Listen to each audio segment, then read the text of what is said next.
আমি কখনো ভাবিনি যে আমি আমার ৬৮তম জন্মদিন কোনো খসখসে হাল গ্যারেজের মেঝে কাটাব। হাওয়ায় পুরনো ইঞ্জিন আর নীলের তীক্ষ্ণ গন্ধ ছিল। ধুলো এতটাই যে আমার শ্বাস যেন থেমে থেমে চলছিল, আর আমার আঙুলের মাঝে একটা ঠান্ডা চাবি কাঁপছিল। এমন চাবি যা আমার নিজেরই বাড়ির তালা নয়, কোনো অন্যই দুনিয়ার দরজা খোলার ছিল। আমার চোখে জল ছিল, কিন্তু সেটা শুধু স্বামীর যাওয়ার দুঃখ নয়, সেটা সেই শব্দের ব্যথা ছিল যা আমার ছেলে আজ আমার উপর এমন ছুড়ে দিয়েছিল যেন আমি কোনো বোঝা, কোনো বেকার সামান। আপনি একটা অসহায় বুড়ি মহিলা। মা, আসল উত্তরাধিকার সামলানো আপনার বাসের কথা নয়, পাপা জানত। যদি আপনি এটা শুনছেন তাহলে শুধু এক মুহূর্ত আমার সাথে থামুন। আর হ্যাঁ, একটা ছোট্ট কথা, আপনি এখন এই কাহিনী ভারতের কোন শহর বা গ্রাম থেকে শুনছেন, নিচে কমেন্টে শুধু আপনার শহর লিখে দিন। আমাকে সত্যি জানতে হবে যে এই ব্যথা আর এই সত্য কোথায় কোথায় পৌঁছয়। চলুন এখন ফিরে আমার কাহিনীতে আসি। ৩ সপ্তাহ হয়নি যখন অগ্নিবেশ চলে গেল। কিছু লোক বলে সময় সব ঠিক করে দেয়, কিন্তু সত্য এটা যে সময় শুধু স্তরগুলো সরায়, আর স্তরগুলোর নিচে যা লুকিয়ে থাকে সেটাই আসল আঘাত হয়ে বাইরে আসে। সেই দিন সকালে আমি উকিলের চেম্বারে বসেছিলাম। মুম্বাইয়ের সেই পুরনো বিল্ডিংয়ে কাঠের টেবিল, ফাইলের গন্ধ, আর সামনে একটা লোক, অ্যাডভোকেট দেশমুখ, যে আমাদের বাড়ির উকিল নয় বরং আমার স্বামীর বিশ্বাস ছিল। আমার পাশে আমার ছেলে রিতায়ন বসেছিল, পুরোপুরি পলিশড, দামি ঘড়ি, পারফিউম, আর মুখে এমন সংযম যেন সে কোনো ডিলের জন্য এসেছে, নিজের বাবার শেষ কথা শোনার জন্য নয়। আমি সেই হালকা ক্রিম রঙের সাদা শাড়ি পরেছিলাম, যেটা আমি অন্তিম সংস্কারে পরেছিলাম। আমার তৈরি হওয়ার মন ছিল না, কিন্তু আমার ভেতর একটা পুরনো অভ্যাস ছিল, বাড়ির ইজ্জতের অভ্যাস, সেই অভ্যাস যা একটা মহিলাকে দুঃখেও সোজা বসতে শেখায়। অ্যাডভোকেট দেশমুখ চশমা ঠিক করল আর বলল, কুমুদিনীজি, আমি আগেই বলে দিচ্ছি, যা লেখা আছে পুরোপুরি আইনি। আপনার স্বামী সব কিছু খুব ভেবেচিন্তে ঠিক করেছে। সেই বাক্যে কোনো নরমতা ছিল না, সেটা যেন সতর্কতা ছিল। উইল পড়া হলো, আর প্রত্যেক লাইন আমার ভেতর কিছু ভাঙতে চলে গেল। আমার পুত্র রিতায়ান সেনকে সমুদ্রমুখী ডুপ্লেক্স আর ডিম্যাট পোর্টফোলিওর মূল অংশ। রিতায়ানের মুখে সেই ভাব এলো যেটা সে লুকাতে চাইছিল, কিন্তু চোখ লুকাতে পারেনি। বিজয় আর আমার পত্নী কুমুদিনী সেনকে মাহিম কুরলা লিংক রোডের কাছে ইন্ডাস্ট্রিয়াল এরিয়ায় অবস্থিত প্লট নম্বর ১৯, গ্যারেজ, আর তার ভেতরের সমস্ত সামান। গ্যারেজ শুধু ৪০ বছরের স্বাদ, আর আমার অংশে একটা গ্যারেজ। আমার কানে যেন শোর ভরে গেল। রিতায়ন আমার কাঁধে হাত রাখল আর খুব ধীরে, খুব ভদ্র গলায় বলল, চিন্তা করবেন না মা, আমি আপনার খেয়াল রাখব। সেই খেয়াল রাখবতে ভালোবাসা ছিল না, সেটাতে নিয়ন্ত্রণ ছিল। সেই বাক্যে সেই ভাব ছিল যা লোকেরা কোনো পোষা প্রাণীকে বলে, আমি খাবার দিয়ে দেব। আমি কিছু বলিনি, কারণ সেই সময় প্রশ্ন এত ছিল যে শব্দ কম পড়ে গেল। অগ্নিবেশ এমন কেন করল? আমি কোথায় যাব? আমার জন্য বাড়ি ছাড়েনি? সবচেয়ে বড় প্রশ্ন তো এটা ছিল, কি আমি সত্যিই তার জন্য এত কম ছিলাম? সন্ধ্যায় রিতায়ন আমাকে ফিরিয়ে আমাদের বাড়িতে নিয়ে এলো, সেই সি ফেসিং ডুপ্লেক্সে যেখানে আমি আর অগ্নিবেশ গত ১২ বছর ধরে ছিলাম। আমি এখনও তাকে আমাদের বলছিলাম, কিন্তু সেই রাত প্রথমবার আমার অনুভব হল যে আমাদের শব্দ কত নাজুক হয়। দরজা খুলতেই রিতায়ন আমার স্যুটকেস ভেতর রেখে বলল, মা, আপনাকে কোথাও অন্য জায়গায় থাকতে হবে। আমি ঘুরে দেখলাম, কি অর্থ? সে চোখ না মিলিয়ে বলল, এই বাড়ি এখন আমার। কাল থেকে ইন্টেরিয়রওয়ালা আসছে। পাপার স্টাডি রুম আমার হোম অফিস হবে।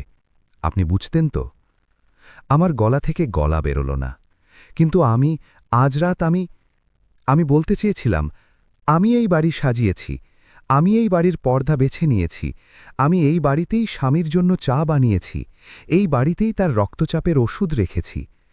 কিন্তু আমার কথাগুলো আমার মুখেই থেকে গেল। রিতায়ন কাঁদ ওঠাল। আপনি হেলেন মাসির কাছে চলে যান, বা সেই গ্যারেজ আছে তো যেটা পাপা আপনাকে ছেড়েছে। আর তারপর সে হেসে বলল, যাই হোক, সেই গ্যারেজ দিয়ে আপনি কি করবেন? মেকানিক সব খুলবেন এই বয়সে? তখন আমি দেখলাম আমার ছেলের গলায় আমার জন্যে সম্মান নেই, দয়াও নেই, শুধু এক ধরনের বিরক্তি ছিল, যেন আমি তার জীবনের অসুবিধে। সেই মুহূর্ত আমার জন্যে শুধু অপমান নয়, সেটা পরিচয়ের ভাঙা ছিল। কারণ মায়ের হৃদয় তার ছেলেকে সব সময় সেই শিশুর রূপে দেখে, যে কখনো ভয়ে তার আঁচলে লুকিয়ে যেত। সেই রাত আমার সামনে যে লোকটা দাঁড়িয়েছিল সে আমার ছেলে তো ছিল, কিন্তু আমার নিজের লাগছিল না। আমি বেশি তর্ক করিনি। আমি শুধু চুপচাপ আমার ব্যাগ তুলে বাইরে বেরিয়ে এলাম। হয়তো এজন্যে, কারণ তর্ক করার অর্থ ছিল আমার মধ্যে এখনও আশা আছে যে সে বদলাবে। আর সেই সময় আমি আশার চেয়ে বেশি ক্লান্ত ছিলাম। রাত হয়ে গেছে, শহরের আলো জ্বলজ্বল করছিল, কিন্তু আমার সব দূর দূরের তামাশা লাগছিল। বৃষ্টি হালকা ছিল, এমন মুম্বাইয়ের যেটা কাপড় ভেজায় না, কিন্তু মন ভিজিয়ে দেয়। আমার হাতে সেই চাবি ছিল যেটা আমাকে উইলের পর দেওয়া হয়েছিল। প্লট নম্বর ১৯, গ্যারেজ। আমি জিপিএসে লোকেশন দিলাম। শিল্প এলাকা, ট্রাকের আওয়াজ, লোহার গেট আর বন্ধ শাটার। সেখানে কোনো বাড়ি থাকে না, সেখানে শুধু কাজ থাকে। আর সেই রাত আমার নিজের বাড়ি আমার থেকে ছিনিয়ে নেওয়া হয়েছিল। আমি অবশেষে একটা মোর্চে ধরা শাটারের সামনে থামলাম। ওপরে একটা পুরনো বোর্ড ছিল যার উপর পেইন্ট উঠে গেছে। শাটারে মোটা তালা, আশপাশে নীরবতা। কিছু মুহূর্ত আমি শুধু দাঁড়িয়েছিলাম, যেন আমার শরীর ভেতরে যাওয়া থেকে ভয় পাচ্ছিল। কারণ ভেতরে শুধু ধুলো নয়, ভেতরে আমার স্বামীর শেষ সিদ্ধান্ত ছিল, আর সেই সিদ্ধান্ত আমাকে ভেঙে দিয়েছিল। আমি টর্চ অন করলাম, চাবি লাগালাম। আমার হাত কাঁপছিল। তালা খুলল তো শাটার করাত জাতীয় আওয়াজ করল, যেন সেটাও নারাজ যে কেউ তাকে জাগাতে এসেছে। আমি শাটারটা একটু উপরে তুললাম, টর্চের আলো ভেতরে ছুড়লাম, আর সেখানেই আমার শ্বাস থেমে গেল। কারণ ভেতরে কোনো আবর্জনা ছিল না, কোনো ভাঙা টায়ার নয়, কোনো মোর্চে ধরা সরঞ্জামের স্তূপ নয়। ভেতরে ৩টে বড় গাড়ি ছিল, প্রত্যেকটা মোটা কাস্টম কাভারে ঢাকা, পুরোপুরি যেন কোনো মন্দিরে মূর্তিকে কাবড়ে ঢেকে রাখা হয়। আর সামনের দিকে একটা চতুর্থ আকার চকচক করছে, ধাতুর মতো। কাভারের নিচেও তার পরিচয় চিৎকার করছিল। আমি এক কদম ভেতরে রাখলাম। মেঝে পরিষ্কার ছিল, এখানে ধুলো কম ছিল আর হাওয়ায় দুর্গন্ধ ছিল না। হালকা ঠান্ডা সুন্দর গন্ধ ছিল, যেন কোনো জায়গায় ক্লাইমেট কন্ট্রোল চলছে। আমি শাটার বন্ধ করলাম আর ভেতরের দেয়ালে হাত ফেরালাম। সেখানে একটা সুইচ ছিল, তার উপরে টেপ দিয়ে একটা খাম আটকানো ছিল। তার উপরে আমার নাম ছিল কুমুদিনী, আমার স্বামীর লেখা। আমার হাঁটু দুর্বল পড়ে গেল। আমি খামটা খুললাম আর তারপর সুইচ অন করলাম। একদম তীব্র সাদা আলো, ছাদে রিসেসড এলইডি লাইটস, দেয়ালে ছোট ছোট সিকিউরিটি সেন্সর, এক কোণে সিসিটিভির মনিটর। এটা কোনো পরিত্যক্ত গ্যারেজ নয়, এটা লুকোনো ধন ছিল। আমি ধীরে ধীরে প্রথম গাড়ির কাছে গেলাম। আমার হাত সেই কাভারে থামল, হৃদয় জোরে ধড়কাচ্ছিল। আমি কাভার টেনে নিলাম, আর যেই নিচে সরল, আমার সামনে সিলভার রঙের একটা ভিন্টেজ গাড়ি চকচক করে উঠল। তার গ্রিল, তার লাইন্স, সেটা কোনো ফিল্মের মতো লাগছিল। আমার গাড়ির বেশি বোঝা নেই, কিন্তু এটা বোঝা ছিল যে এটা সাধারণ নয়। আমার মনে শুধু একটা নাম এলো, অগ্নিবেশ। যে পুরনো গোয়েন্দা ফিল্ম পছন্দ করত, সে সবসময় একটা গাড়ির উল্লেখ করত। আমি ফিসফিস করে বললাম, এটা তো দ্বিতীয়। কাভার খুললাম তো একটা নীল রঙের গাড়ি, দরজা এমন যেন ডানা খুলছে।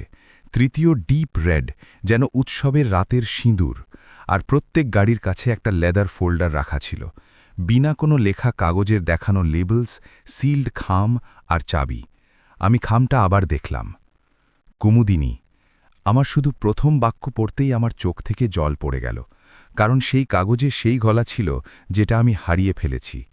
আমার কুমুদিনী, যদি তুমি এটা পড়ছ, তো আমি চলে গেছি, আর তুমি সেই গ্যারেজে দাঁড়িয়ে আছো যেটাকে দুনিয়া বেকার মনে করবে। আমি তাকে বেকার দেখতে দিয়েছি, যাতে যা আসল সেটা নিরাপদ থাকে। আমি বসে পড়লাম। সেখানে একটা বেঞ্চ ছিল, নরম লেডারের, যেন কেউ আমার পড়ার আগেই আমার সহায়তা তৈরি করে রেখেছে। আমি পড়া চালিয়ে গেলাম। আমি তোমাকে শোয়ার জন্য করিনি, আমি তোমাকে বাঁচানোর জন্য করেছি। গত কয়েক বছরে আমি দেখেছি যে আমাদের ছেলে বদলাচ্ছে। সে তোমার কথা কাটে, তোমার প্রয়োজনগুলোকে ড্রামা বলে। তুমি তাকে অজুহাত দাও, তুমি সবসময় দিয়ে এসেছ। কিন্তু আমি ভয় পেয়ে গিয়েছিলাম কুমুদিনী। আমার যাওয়ার পর যদি সবকিছু তার হাতে হয়, তো তুমি তার দয়ায় বাঁচবে, আর আমি এটা হতে দিতে পারবো না। আমার হাত কাঁপতে লাগলো, কারণ এটা সত্য ছিল। আমি কতদিন ধরে নিজেকে বোঝাচ্ছিলাম যে বাচ্চা ব্যস্ত, তার চাপ আছে, সে ঠিক আছে, শুধু আর অগ্নিবেশ চুপচাপ সব দেখে নিয়েছে। লেখা ছিল, উইলে আমি তাকে সেটা দিয়েছি যেটা তাকে সবচেয়ে বেশি দেখায়, নাম, ঠিকানা, শো অফের জিনিস, আর তোমাকে সেটা দিয়েছি যেটা তোমাকে আসলে দরকার, স্বাধীনতা। এই গ্যারেজে শুধু গাড়ি নেই, এই দেওয়ালের পিছনে সেফ আছে, আমাদের অ্যানিভার্সারির তারিখ, তার কোড। তার ভেতরে সেই কাগজ আছে যেগুলো তোমাকে বোঝাবে যে তোমার ভবিষ্যৎ এখন কারো অন্য পকেটে নেই। আমি দেয়ালে লাগানো একটা ফ্রেমড ফটো দেখলাম। আমি আর অগ্নিবেশ অদ্ভুত জায়গায়, হয়তো কোনো পুরনো ট্রিপের। ফটোর পিছনে একটা স্টিল প্যানেল ছিল। আমার হৃদয় এমন ধড়কালো যেন আমি কোনো চুরি করছি, যদিও সেটা সব আমার ছিল। আমি অ্যানিভার্সারির তারিখ টাইপ করলাম আর সেফ খুলে গেল। ভেতরে ফাইল ফোল্ডার্স, রেজিস্টার্ড ডকুমেন্টসের কপি, bank account details, fixed deposits, rental agreements, কিছু পেপারসে প্যান আর কেওয়াইসির স্ট্যাম্প, একটা সিল্ড প্যাকেট যার উপর লেখা ছিল কুমুদিনী সেন, শুধু আপনার জন্য। আমি একটা ফাইল খুললাম আর আমার চোখ ছড়িয়ে গেল। একটা নয়, অনেক প্রপার্টিজ, ছোট ছোট কমার্শিয়াল ইউনিটস, ওয়্যারহাউস রেন্টালস, একটা ট্রাস্ট ডিড আর একটা নোট, CA চিরাগ চৌহান, এদের সাথে কথা বলুন। আমার ভেতর একটা অদ্ভুত উষ্ণতা ছড়িয়ে গেল। সেটা খুশি নয়, সেটা শক্তি ছিল, সেই অনুভূতি যে আমি অসহায় নই, আমি শুধু অবমূল্যায়িত ছিলাম। আমি লেটার আবার পড়লাম। তুমি চাও তো সব বেচতে পারো, চাও তো রাখতে পারো, চাও তো শুধু একটা শান্ত জায়গায় চলে যাও আর বাকি দুনিয়াকে বলতে দাও। কিন্তু একটা কথা মনে রেখো, ছেলেকে সত্য তখন বলো যখন তুমি প্রস্তুত। তোমার শান্তি, তোমার সীমা, তোমার ইচ্ছা এখন তোমার হাতে। আমি কাগজটা বুকে লাগালাম, আর প্রথমবার রিতায়নের গলা আমার কানে এত ভারী লাগল না। বেকার বুড়ি মহিলা। আমি ধীরে নিজেকে বললাম, বেকার নয় কুমুদিনী, শুধু তুমি নিজেকে কখনো প্রমাণ করার দরকার মনে করনি। তখন আমার ফোন ভাইব্রেট হলো। স্ক্রিনে রিতায়নের নাম চকচক করছিল। আমি কল তুললাম না। তারপর একটা মেসেজ এলো, মা আপনি কোথায়? হেলেন মাসি চিন্তিত। আর শুনুন, লোকেরা জিজ্ঞাসা করছে যে আপনি রাতে কোথায় গেলেন। প্লিজ ড্রামা করবেন না। সেই গ্যারেজ, তার সম্পর্কেও কথা বলতে হবে। আমার পেটে হালকা ভয় উঠল। লোকেরা জিজ্ঞাসা করছে, হ্যাঁ এটাই তো লোক কি বলবে ওয়ালা দড়ি, যেটা দিয়ে আমার ছেলে সবসময় আমাকে বেঁধেছে। কিন্তু এবার সেই দড়ির অন্যদিকে আমার গলা নয়, আমার হাতে এখন সেই চাবি ছিল। কিন্তু এবার সেটা শুধু শাটারের নয়, সেটা আমার জীবনের ছিল। আমি ফোনের ওপর আঙুল রাখলাম, আর সেই মুহূর্তে বাইরে কোথাও দূরে কোনো গাড়ির যাওয়ার আওয়াজ এলো, যেন দুনিয়া চলছে আর আমার কাছে প্রথমবার অপশন আছে যে আমিও আমার দিশা বেছে নেব। আমি স্ক্রিন দেখতে দেখতে শুধু বললাম, রিতায়ন, এখন খেলা তোমার নিয়মে হবে না। আর আমি কল ফেরানোর জন্য ফোন কানের কাছে তুলছিলাম যে অন্য দিক থেকে আরেকটা নোটিফিকেশন এলো, অজানা নম্বর থেকে। শুধু এক লাইন, আপনার স্বামী বলেছিল আপনি আজ রাত অকে হবেন, আমি সাহায্য করতে পারি, CA চিরাগ। আমার চোখ সেই গ্যারেজের আলোয় চকচক করে উঠল। আমি দরজার দিকে দেখলাম, তারপর সেফের দিকে, তারপর সেই ঢাকা গাড়িগুলোর দিকে, আর আমার ভেতরে একটা প্রশ্ন গুঞ্জে উঠল। যদি রিতায়ন এখান পর্যন্ত পৌঁছে যায় তো সে কত সত্য জেনেছে? ফোন কানের কাছে আসতেই আমার হাত থেমে গেল। সেই অজানা নম্বরের মেসেজ আমার চোখের সামনে এমন আটকে রইল যেন কেউ অন্ধকারে টর্চ জ্বালিয়েছে। আপনার স্বামী বলেছিল আপনি আজ রাত অকে হবেন, আমি সাহায্য করতে পারি, CA চিরাগ। আমার ভেতরে প্রথম চিন্তা ভয়ের আসেনি, বিস্ময়ের এলো। অগ্নিবেশ কাউকে আমার জন্যে তৈরি করে রেখেছিল, যেন সে আমাকে ছেড়ে গিয়েও যায়নি, যেন সে যাওয়ার সময়ও আমার চারপাশে সুরক্ষার একটা অদৃশ্য দেওয়াল দাঁড় করিয়ে দিয়েছে। আমি তুরন্ত কল করিনি। না, আমি এখন তাড়াহুড়ো করব না। যতটা সময় আমি আমার জীবন অন্যদের হিসেবে চালিয়েছি, ততটা সময় আমি নিজেকে দুর্বল মনে করে বেঁচেছি। আজ রাত এই গ্যারেজের সাদা আলোয় আমি প্রথমবার আমার সিদ্ধান্ত নিজে নিতে চাইছিলাম। আমি দরজায় লাগানো CCTV মনিটরের দিকে দেখলাম। স্ক্রিনে বাইরের অংশও দেখা যাচ্ছিল। শাটার বন্ধ ছিল, কিন্তু ক্যামেরা উপর থেকে রাস্তা ধরছিল। সেই শিল্পগুলিতে ট্রাক কম, নীরবতা বেশি ছিল। তবু আমার পেটের ভেতর একটা হালকা টান থেকে গেল। যদি রিতায়নকে সন্দেহ হয় তো সে কতখানি পর্যন্ত যেতে পারে? সে শিশু নয়, এখন সে শিশু নেই, এখন সে লোক। আর যখন লোককে লাগে যে তার মালিক সরে যাচ্ছে, তো সে গলা উঁচু করে দেয়, রিশতেগুলোকেও সওদা মনে করতে শুরু করে। আমি গভীর শ্বাস নিলাম আর অজানা নম্বরে রিপ্লাই করলাম, শুধু এটা, আপনি কে? এখন কল করবেন না, আগে বলুন আপনাকে আমার স্বামী কি বলেছিল। রিপ্লাই প্রায় তুরন্ত এলো, আমি চিরাগ চৌহান, আপনার স্বামীর ফাইন্যান্সিয়াল অ্যাডভাইজার আর CA। তারা বলেছিল আপনি ভয় পাবেন, তাই সে চাইছিল যে আমি আগে আপনাকে সেফে রাখা সিল্ড প্যাকেট পর্যন্ত গাইড করি। সেই প্যাকেট খুলবেন না, আপনি কারো সাথেও মিলবেন না। আমার হাত নিজেই সেফের দিকে বাড়ল। আমি সেই সিল্ড প্যাকেট তুললাম, যার ওপর সাফ লেখা ছিল, কুমুদিনী সেন, শুধু আপনার জন্যে। আমার ঠোঁট শুকিয়ে গেল। আমি প্যাকেট খুললাম। ভেতরে 3টে জিনিস ছিল, একটা হাতে লেখা লেটার, একটা ছোট পেন ড্রাইভ আর একটা ভাঁজ করা কাগজ, যার ওপর শুধু 3টে নাম আর 3টে নম্বর লেখা ছিল। Advocate Ridhima Nair, CA Chirag Chauhan, security manager Imran Sheikh. আর লেটার, সেই লেটার তো যেন আমার স্বামীর আঙুল হয়ে গেল। কুমুদিনী, যদি তুমি এখান পর্যন্ত পৌঁছে এটা খুলেছ, তো তার অর্থ তোমার ভেতরের ভয় এখন ভাঙছে। আমি চাই তুমি ভয়ের কারণে কারো সামনে ঝুঁকবে না। এটা যে জিনিসগুলো আমি তোমার নামে করেছি, সেটা শুধু টাকা নয়, এটা তোমার ইজ্জত, তোমার শান্তি আর তোমার স্বাধীনতা। রিতায়নকে সত্য তখন বলো যখন তোমার পায়ের নিচে জমি শক্ত হয়ে যাবে। আমি চোখ বন্ধ করলাম, মনে শুধু একটা বাক্য গুঞ্জল, পায়ের নিচে জমি শক্ত। হ্যাঁ, এটাই ধরতে হবে। আমি চিরাগকে কল করলাম, একটা রিংয়েই তুলল। গলা যুবকের ছিল, কিন্তু সেটাতে দরকারের বেশি মিষ্টতা নেই, সোজা প্রফেশনাল। কুমুদিনী, জি, আমি চিরাগ। আপনি ঠিক আছেন? ঠিক আছি, এখন ঠিক হওয়া শিখছি। আমি ধীরে বললাম, আপনাকে কি করে জানা হলো যে আমি আজ রাতে একা থাকব?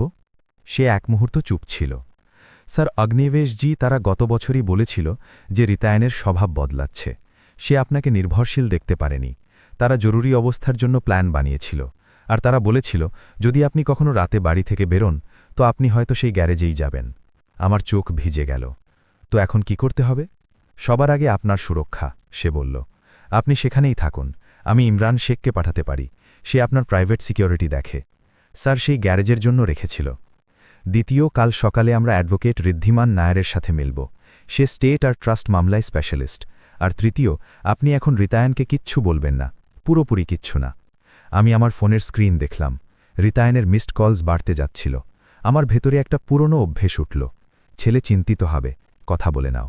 কিন্তু সেই সাথে আমার স্বামীর বাক্যও উঠল, তোমার শান্তি, তোমার সীমা, তোমার ইচ্ছা। আমি শ্বাস টেনে বললাম, ঠিক আছে, আমি এখন তাকে বলবো না। চিরাগ স্বস্তির শ্বাস ছাড়ল। আর একটা কথা, সে বলল, আপনাকে বুঝতে হবে যে এখন এটা শুধু ফ্যামিলি ম্যাটার নয়, এটা আইনি ম্যাটারও। রিতায়ন যদি ম্যানিপুলেটিভ হয় তো সে সিগনেচার, মেডিকেল ইনক্যাপাসিটি, আনডিউ ইনফ্লুয়েন্স জাতীয় কথা ছড়তে পারে। তাই আপনার প্রত্যেক ধাপ ডকুমেন্টেড হতে হবে। আমাকে প্রথমবার অনুভব হলো যে রিশতে কত তাড়াতাড়ি কোর্টের ভাষা হয়ে যায়। মা ছেলের রিশতাও আমার আঙুল কাঁপতে লাগল। সে সে এমন করবে? আমি রিটায়নজিকে পার্সোনালি জানি না। চিরাগ সতর্কতার সাথে বলল, কিন্তু আমি অনেক কেস দেখেছি কুমুদিনীজি, যেখানে ছেলে মায়ের ভালোর নামে মায়ের জীবন নিজের নিয়ন্ত্রণে নিয়ে নেয়। আপনি ভালো মা, কিন্তু এখন আপনাকে নিজের জন্যও ভালো হতে হবে। তার শব্দ আমার হৃদয়ের ভেতর কোথাও গভীরে ঢুকে গেল। আমি ভালো মা, কিন্তু কি আমি নিজের জন্য কখনো ভালো ছিলাম? কল শেষ হতেই আমি সিসিটিভি স্ক্রিনে দেখলাম একটা বাইক ধীরে হয়ে গ্যারেজের সামনে থেকে গেল, তারপর পিছনে ঘুরল। আমার হৃদয় ধক করে গেল। হয়তো সে শুধু রাস্তা জিজ্ঞাসা করছে, আমি নিজেকে বোঝালাম, কিন্তু আমার চোখ সেফের পেপারসে আটকে গেল। এটা সব সত্য, আর সত্য সব সময় কাউকে না কাউকে আঘাত দেয়। কিছুক্ষণ পর শাটারের নিচে থেকে একটা হালকা টর্চের আলো ঘুরল। কেউ বাইরে ছিল। আমি তুরন্ত বেঞ্চের পিছনে ঝুঁকে গেলাম, যেন আমি কোনো অপরাধী। তারপর দরজার কাছে লাগানো ছোট স্পিকার থেকে ধীর গলা এলো, কুমুদিনীজি, আমি ইমরান শেখ, চিরাগ স্যার পাঠিয়েছে। পাসওয়ার্ড নীল ফাইল। নীল ফাইল, সেই শব্দ যেটা আমার স্বামীর লেটারে অনেকবার এসেছে। আমি ধীরে উঠলাম আর একটা ছোট ইন্টারকমে বললাম, আপনি একা আছেন জি? আর আমি পরিচয়ের জন্য আমার আইডি ক্যামেরার সামনে দেখাচ্ছি। সে বলল। সিসিটিভি স্ক্রিনে একটা লোক এলো, 40-এর কাছাকাছি, সাদা কাপড়, চোখে সতর্কতা। সে আইডি কার্ড উপরে করল, আর তারপর হাত তুলে পিছনের রাস্তাও দেখালো, খালি। আমি স্বস্তির শ্বাস নিলাম। শাটারটা একটু তুলে আমি তাকে ভেতরে আসতে দিলাম। ইমরান ভেতরে আসতেই সম্মানজনক দূরত্বে দাঁড়িয়ে রইল। কুমুদিনীজি, স্যার আপনার জন্য এই জায়গা সুরক্ষিত করিয়েছিল। এখানে প্যানিক বাটনও আছে, আর বাইরে 2টো লুকোনো ক্যামেরা আছে যেগুলো নম্বর প্লেট রেকর্ড করে। সে আমাকে দেয়ালের এক কোণে ছোট একটা বাটন দেখালো, তারপর বলল, আপনার ছেলে রিটায়নজি কল করছে। আমি মাথা নাড়লাম। ইমরান কিছু বলল না, শুধু বলল, কখনো নিজের লোকেরাই সবার আগে আপনার দুর্বলতা খুঁজে। আপনি দুর্বল হবেন না। সেই এক বাক্যে কোনো ড্রামা ছিল না, কিন্তু সেটাতে সত্য ছিল। পরের সকাল আমি গ্যারেজের ভেতরেই ছোট প্যান্ট্রিতে চা বানালাম। হ্যাঁ, সেই খসখসে হাল গ্যারেজের ভেতরেও প্যান্ট্রি ছিল, পরিষ্কার সাজানো, যেন কেউ আমার বয়স আর আমার অভ্যাস মনে রেখে এটা বানিয়েছে। আমি চায়ের প্রথম চুমুক নিলাম, আর আমার হাত একটু স্থির হল।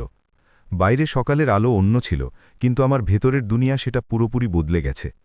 ফোনে রাতভর রিতায়নের ২৭টা মিসড কলস আর ৩টে ভয়েস নোটস আমি শুনিনি, এখন না। আমি আমার হৃদয়কে আবার তার গলা দিয়ে আহত করতে চাইনি। আমি ইমরানকে বললাম আমাকে একটা জায়গায় যেতে হবে, অ্যাডভোকেট ঋদ্ধিমা নায়েরের কাছে।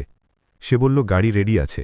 স্যারের একটা গাড়ি আপনার জন্য রাখা ছিল, হাই গ্রাউন্ড ক্লিয়ারেন্স, অজানা নম্বর, যাতে কেউ ট্র্যাক না করতে পারে। আমার পেটে আবার সেই টান। ট্র্যাক!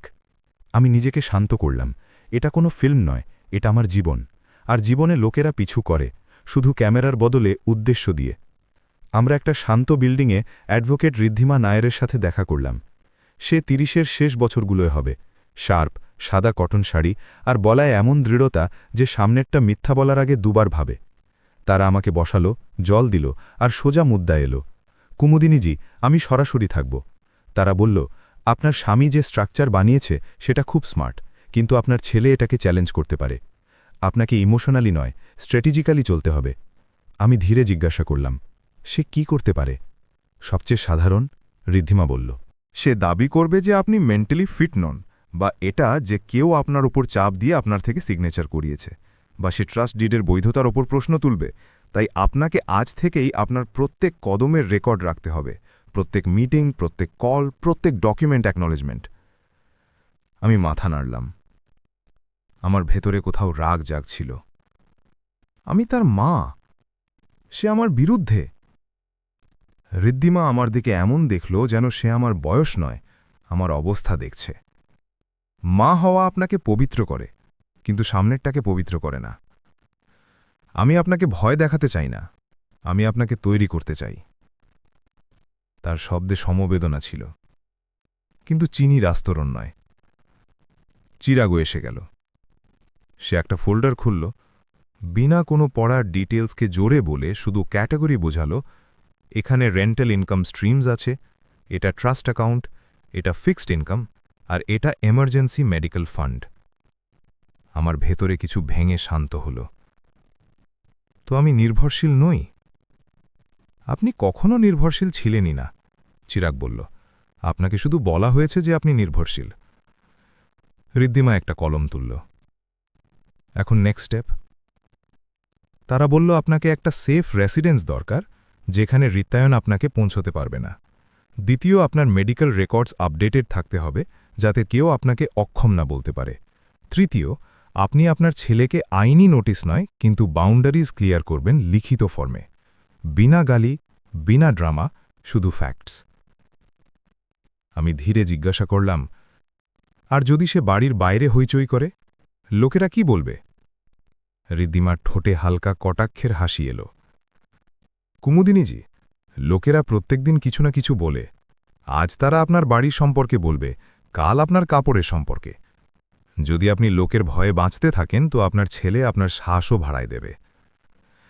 সেই বাক্য আমার ভেতরে যেন কোনো পুরনো তালা ভেঙে দিল। আমি প্রথমবার আমার ভেতরের গলা শুনলাম, ক্লান্ত, কিন্তু সাফ। এখন শুধু মিটিংয়ের পর ইমরান আমাকে একটা শান্ত জায়গায় নিয়ে গেল। একটা ছোট বাড়ি, শহরের শোর থেকে দূর, যেখানে সমুদ্রের হাওয়া নয়, কিন্তু মনের হাওয়া চলে। চিরাগ বলল যে এই জায়গাও অগ্নি বেশি অ্যারেঞ্জ করেছিল, নাম কোনো ট্রাস্টের অধীনে, যাতে পাবলিক রেকর্ডে আমার নামে লিঙ্ক না হয়। দরজা খুলতেই আমি দেখলাম ভেতরে একটা ছোট মন্দির কোণা। সেই পিতলের দিয়া, সেই ঘণ্টা, যেমন আমাদের বাড়িতে ছিল। আমার গলে কিছু আটকে গেল। অগ্নিবেশ আমার জন্য বাড়ির ভাষাও কপি করে দিয়েছে, যাতে আমি অচেনা না লাগে। আমি সেখানে বসে প্রথমবার রিতায়নের ভয়েস নোট শুনলাম। প্রথম নোটের রাগ ছিল, মা, আপনি এটা কি করছেন? সব চিন্তিত। আপনাকে এমন অদৃশ্য হওয়া উচিত নয়। লোকেরা কথা বানাচ্ছে। দ্বিতীয় নোটে মিষ্টতা ছিল নকল। মা, প্লিজ কল ব্যাক, আমি শুধু আপনার চিন্তা করছি। তৃতীয় নোট, তৃতীয় নোটে তার আসল ভয় ছিল। মা, সেই গ্যারেজ পাপা আপনাকে কি দিয়েছে? সত্য বলুন, আমাকে এখন দরকার, বুঝলেন? আমার শরীরে ঠান্ডা দৌড়ে গেল। আমাকে এখন দরকার। এই বাক্য ছেলের নয়, কোনো মালিকের ছিল। আমি সেই মুহূর্তে তাকে একটা ছোট মেসেজ লিখলাম, খুব ছোট, খুব সাফ। আমি নিরাপদ আছি। কয়েকদিন আমাকে একা ছেড়ে দাও। আমার জীবনের উপর আমার অধিকার আছে। তুমি যখন শান্ত হবে তখন কথা হবে। মেসেজ পাঠাতেই আমার হাত কাঁপল, কারণ আমি প্রথমবার আমার ছেলেকে না বলেছি। আর না বলা ভারতে মায়ের জন্য সবচেয়ে কঠিন শব্দ। সেই রাত আমি ঘুমোতে পারিনি। জানালার বাইরে কুকুরের ভোঁকানোর আওয়াজ আসছিল, আর আমার ভেতরে পুরনো ভয় ভোঁকাচ্ছিল। আমি বারবার ভাবছিলাম, যদি রিতায়ন এখানে এসে যায় তো? যদি সে মিডিয়া বা সোসাইটির লোকদের সাথে নিয়ে আসে তো? যদি সে এটা প্রমাণ করার চেষ্টা করে যে আমি ভুলে গেছি? আমি আমার মনে একটা প্রার্থনা করলাম, খুব সাধারণ, বিনা দেখাবার। ভগবান, আমাকে তিক্ত করবেন না, আমাকে শুধু শক্ত করুন। সকাল প্রায় 6:30টায় দরজার ঘণ্টা বাজল। আমার হৃদয় দ্রুত হল। ইমরান তুরন্ত পিপহোল থেকে দেখল। তার মুখ একদম কঠিন হয়ে গেল। সে ধীরে বলল, কুমুদিনীজি, বাইরে আপনার ছেলের গাড়ি আছে, আর তার সাথে দুটো লোক। একটা লোক স্যুটে, আর দ্বিতীয়টা ক্যামেরা ধরে। আমার শ্বাস আটকে গেল। ক্যামেরা আমি জানালা থেকে উঁকি দিলাম। গলির মোড়ে সত্যি রিতায়নের গাড়ি ছিল, আর সে নামেনি। যেন সে চায় যে আমি আগে ভয় পাই। তারপর স্যুটওয়ালা লোক বাইরে এলো, হাতে ভাইল আর ক্যামেরাওয়ালা। সে সত্যিই রেকর্ড করছিল, বাড়ির গেট, নম্বর প্লেট, সব কিছু। আমার ভেতরে এক মুহূর্তে সেই পুরনো কুমুদিনী জাগল যে বলে, দরজা খোলো, কথা বলে নাও, মামলা বাড়িও না। কিন্তু সেই সাথে নতুন কুমুদিনীও ছিল, যার হাতে এখন শুধু চাবি নয়, আইনি কাগজও ছিল, আর স্বামীর বানানো সুরক্ষাও।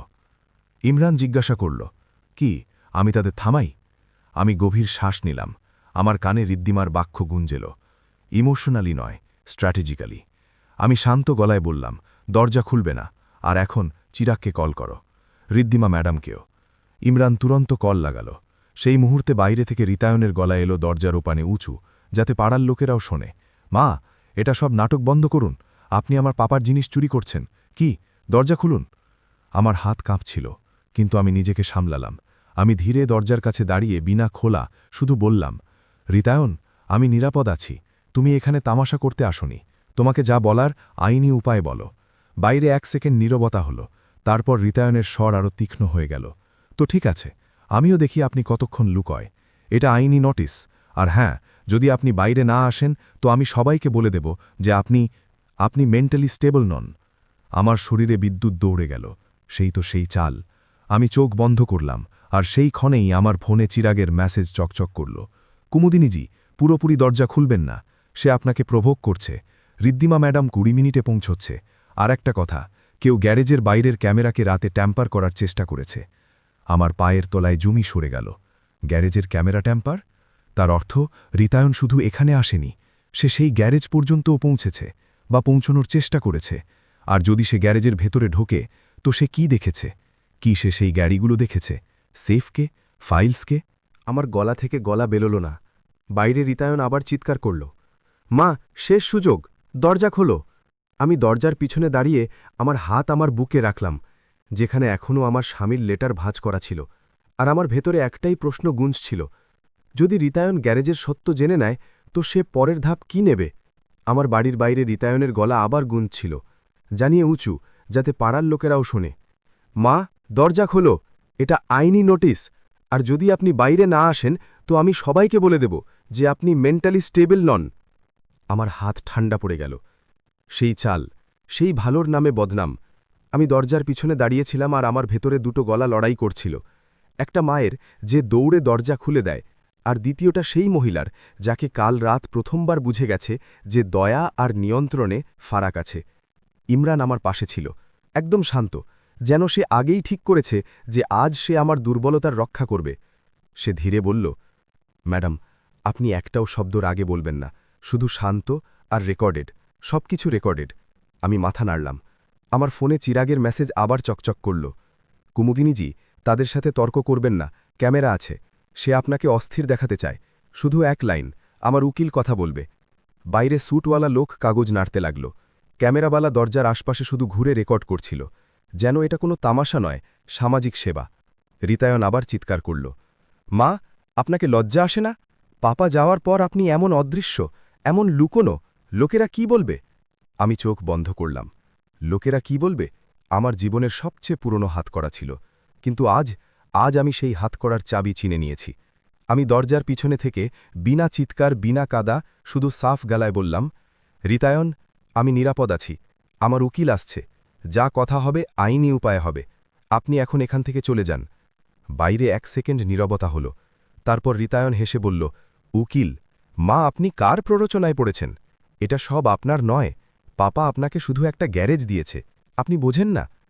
আমার হৃদয় ধরকাল। তাকে গ্যারেজের ঠিকানা জানা, আর তার টোন এমন যেন সে আগে থেকে ঠিক করে এসেছে যে সেই গ্যারেজে কিছু আছে। ইমরান আমার দিকে দেখল। তার চোখে একটা প্রশ্ন ছিল, কিসে সেখানে পৌঁছেছে? আমি ধীরে বললাম, চিরাগ বলেছে, কেউ বাইরের ক্যামেরা ট্যাম্পার করার চেষ্টা করেছে। ইমরানের মুখ আরও কঠিন হয়ে গেল। তো সে চেষ্টা করেছে? আমার গলে শুষ্কতা ছড়িয়ে গেল। আমি এটা ভেবে কাঁপতে লাগলাম যে যদি রিতায়ন সত্য জেনে যায় তো সে কত নিচে যেতে পারে। সেই মুহূর্তে বাইরে আবার ঘণ্টা বাজল। এবার দ্রুত একটানা, যেন দরজ নয়। আমার ধৈর্য ভাঙা। তখন গলির মোড়ে একটা সাদা গাড়ি থামল। তার থেকে ঋদ্ধিমা নায়ার নামল। সেই সাদা সুতির শাড়ি, সেই দ্রুত চাল, আর হাতে একটা ফোল্ডার, যেটা অস্ত্রের মতো লাগছিল। তাদের সাথে একটা জুনিয়রও ছিল, আর 2 কদম পিছনে চিরাগ, রিতায়ন। তাদের দেখতেই নিজের গলা বদলে ফেলল। ম্যাম, আপনি কে? এটা আমার মায়ের মামলা। ঋদ্ধিমা বিনা হাসি বলল, হ্যাঁ, আপনার মায়ের, আর আপনার মা আমার ক্লায়েন্ট, তাই এখন এটা আপনার মামলা নেই। তারা তার কার্ড দেখালো, আর তারপর ক্যামেরাওয়ালার দিকে দেখল। আপনি কার অনুমতিতে রেকর্ড করছেন? ক্যামেরাওয়ালা আটকে গেল। রিতায়ন মাঝে বলল, ম্যাম, এটা সব এভিডেন্স, আমার মা মেন্টালি। ঋদ্ধিমা তার বাক্য সেখানেই কেটে দিল। মেন্টালি শব্দ 2 বার বলবেন না, এটা ডিফেমেশন আর হ্যারাসমেন্টের মামলা হয়, আর যদি আপনি পাবলিকে এটা বলেন তো আমি এখন আপনার বিরুদ্ধে কমপ্লেন লিখাতে পারি। রিতায়নের মুখ লাল হয়ে গেল। আপনি ধমকাচ্ছেন? আমি আইন বোঝাচ্ছি, ঋদ্ধিমা ঠান্ডা স্বরে বলল। তারপর তারা ইমরানের দিকে দেখল।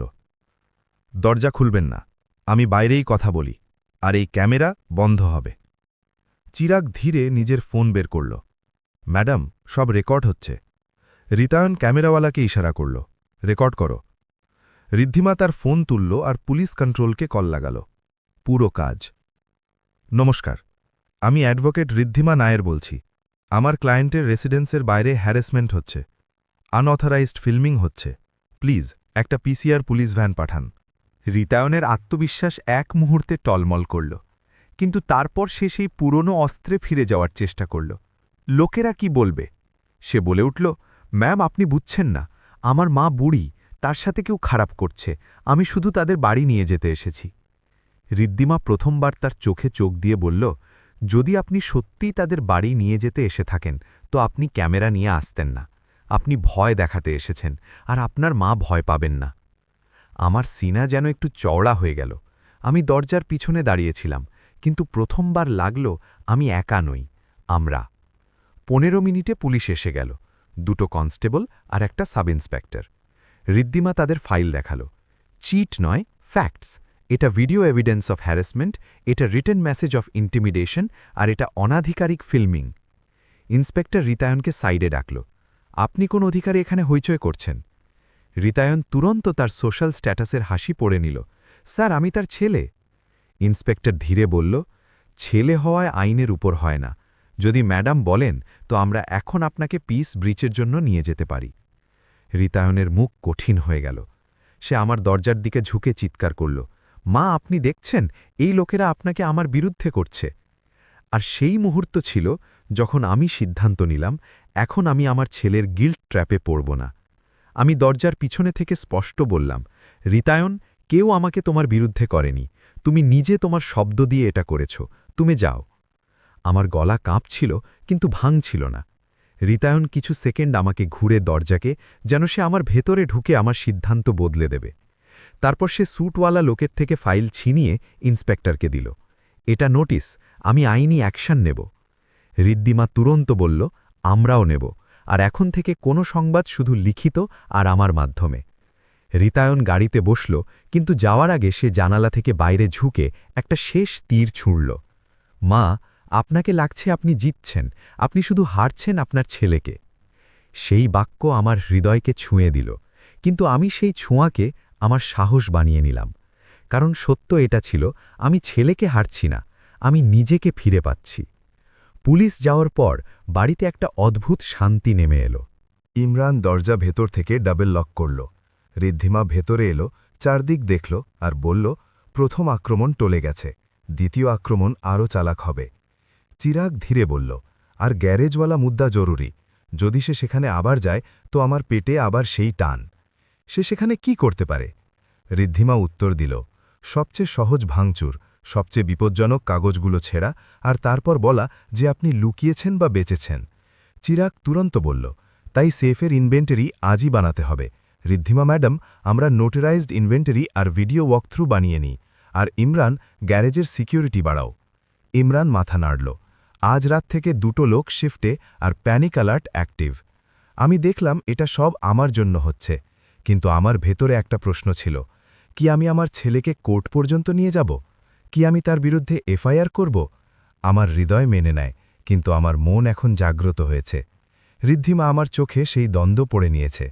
কুমুদিনীজি, আমি আপনাকে বলি, বাউন্ডারিজের অর্থ প্রতিশোধ নয়, বাউন্ডারিজের অর্থ সুরক্ষা।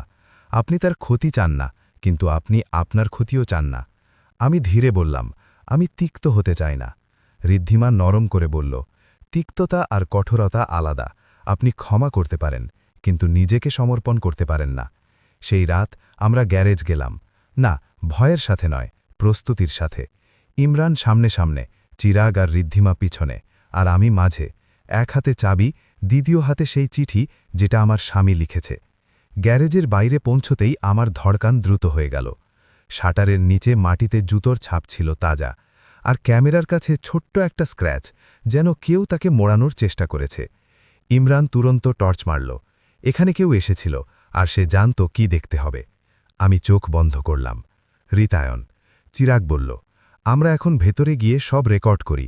আমরা শাটার তুললাম, ভেতরে সেই সাদা আলো, সেই ঠান্ডা হাওয়া, কিন্তু আমার শান্তিতে এখন একটু রাগ ছিল।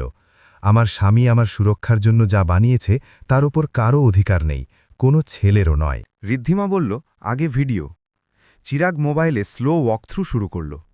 গাড়িগুলোর কভার্স, সেফ, ফোল্ডার্স সব ঋদ্ধিমা ইনভেন্টরি ডিকটেশন করল। 3টে collectible vehicles, 1 secure locker, file folders number, সব কিছু ডকুমেন্টেড। তারপর তারা সেফের পেপার্সের ফটোকপি সেট আলাদা করালো। অরিজিনাল এখানে থাকবে, কপিগুলো আমাদের কাছে। আমরা কাজে এত ফোকাস ছিলাম যে আমাদের বাইরের হালকা আওয়াজের অনুভব দেরি হলো, যেন কোনো পা চেকে চলছে। ইমরান হাত তুলে সবাইকে থামালো, তার মুখে বিপদের সংকেত ছিল। লাইট অফ করুন। 1 সেকেন্ডে গ্যারেজের মেইন লাইটস বন্ধ হয়ে গেল, শুধু সিসিটিভির ছোট স্ক্রিন চকচক করছিল। স্ক্রিনে বাইরের দৃশ্য দেখা গেল, আর আমার শ্বাস আটকে গেল। গ্যারেজের বাইরে 2টো লোক ছিল, একটা হুডিতে, দ্বিতীয়টা ক্যাপে, আর সে শাটারের কাছে ঝুঁকে কিছু করছিল, লকপিক জাতীয় কিছু। ইমরান দাঁত কিরমির করল, এটা সেই, এটা আজ রাত আবার এসেছে। চিরাগ ফিসফিস করে বলল, পুলিশ।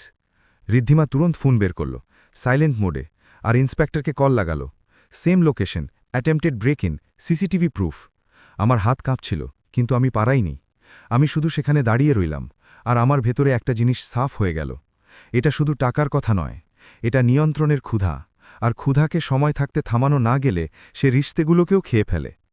বাইরের লোকেরা শাটার তুলতে চেষ্টা করতে লাগল। ইমরান সংকেত করল, আপনি পেছনে থাকুন। সে ধীরে ধীরে সাইড ডোর থেকে বাইরে বেরোল, যেন বিড়াল শিকারের কাছে যায়। পরের মুহূর্তে একটা দ্রুত আওয়াজ, থামো, আর তারপর দৌড়ানো পায়ের আওয়াজ। হুডিওয়ালা পালালো, ক্যাপওয়ালা পিছনে। ইমরান পিছু করেনি, কারণ তার কাজ তাদের ধরা নয়, আমাকে নিরাপদ রাখা। কিছু মিনিটে পুলিশের গাড়ি এসে গেল। এবার শুধু সতর্কতা নয়, অ্যাকশন। ইন্সপেক্টর সিসিটিভি ফুটেজ দেখল আর বলল, ম্যাডাম, এটা পরিকল্পিত, আপনি কমপ্লেন দিন। আমি ঋদ্ধিমার দিকে দেখলাম, তারপর আমার স্বামীর লেটারের দিকে, আর তারপর আমার ভেতরের মায়ের দিকে, যে এখনও ছেলের জন্য অজুহাত খুঁজছে। কিন্তু সেই রাত আমি সিদ্ধান্ত নিলাম, যদি আমি এখনও চুপি রাখি তো কাল কোনো অন্য ধাপ নেবে, আর তারপর সেই ধাপ আমাকে পিষে দেবে। আমি ইন্সপেক্টরকে বললাম, আমি কমপ্লেন দেব, কিন্তু আমি কাউকে বিনা কারণে শাস্তি চাই না। আমি শুধু সুরক্ষা চাই। ইন্সপেক্টর মাথা নাড়ল। সুরক্ষার জন্য কমপ্লেন দরকার ম্যাডাম। ঋদ্ধিমা ধীরে আমার হাতে হাত রাখল। আপনি সঠিক করছেন। পরের সকাল রিতায়নের কল এলো।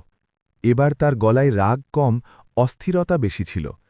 মা, আপনি পুলিশ কমপ্লেন করেছেন? আমি শান্ত করে বললাম, আমি সুরক্ষার জন্য ধাপ নিয়েছি। তুমি রাতে গ্যারেজের কাছে কাকে পাঠিয়েছ? সে তুরন্ত মিথ্যার আশ্রয় নিল।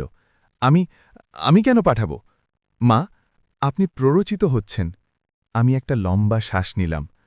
রিতায়ন, তোমার লোকেরা ধরা পড়েনি, আর ক্যামেরায় দেখা গেছে। আর আমি তোমার নামে ধুমকি শুনেছি। এখন কথা সোজা হবে। তুমি আমার উকিলের সাথে কথা বলবে। তার ভেতরের অহংকার আবার জাগল। তো আপনি সত্যিই আমার বিরুদ্ধে চলে গেছেন? আমি ধীরে বললাম, আমি নিজের জন্য দাঁড়িয়েছি। আর যদি তুমি আমার ছেলে হও, তো তোমাকে সবার আগে এটার সম্মান করতে হবে। ফোনের ওপারে কিছু সেকেন্ড চুপি ছিল। তারপর হঠাৎ তার গলা ভেঙে গেল, খুব হালকা। মা, আমার কাছে সময় নেই। ব্যাঙ্কওয়ালারা চিন্তিত করছে। আমি রেনোভেশনের জন্য লোন নিয়েছিলাম, ভেবে যে পোর্টফোলিও থেকে কভার হয়ে যাবে। কিন্তু জিনিসগুলো আটকে গেছে। আর সেখানেই প্রথমবার আমাকে তার ভেতরের ভয় দেখা গেল। সেই ভয় যেটা সেই ক্যামেরা আর লোক কি বলবে এর পিছনে লুকিয়েছিল। আমি চোখ বন্ধ করলাম। আমার ভেতরে একটা দয়া উঠল। কিন্তু এখন সেই দয়া অন্ধ নয়।